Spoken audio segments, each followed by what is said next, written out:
Sabi sa Psalm 18 verses 1 to 2, I love you, Lord. You are my strength. The Lord is my rock, my fortress, and my Savior. My God is my rock, in whom I find protection. He is my shield, the power that saves me, and my place of safety. Guys, isa lang ang tanong ko sa inyo sa video na to.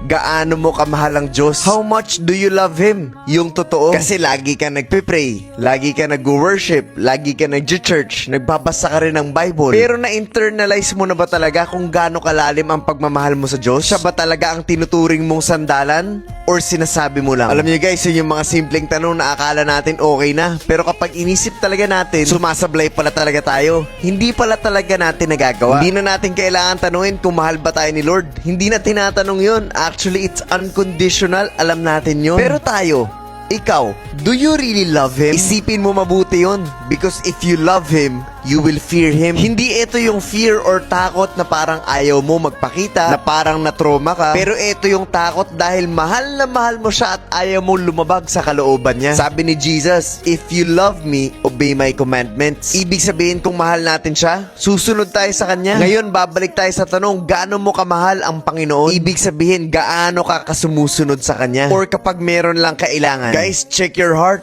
And I pray that you will have this pure intention na dapat totoo sa puso natin na sumusunod tayo kasi mahal natin siya. Again, how much do you love the Lord? Ulit-ulitin mo yan buong araw, i-internalize mo ikaw na nakikinig ngayon dahil madaling sabihin yan.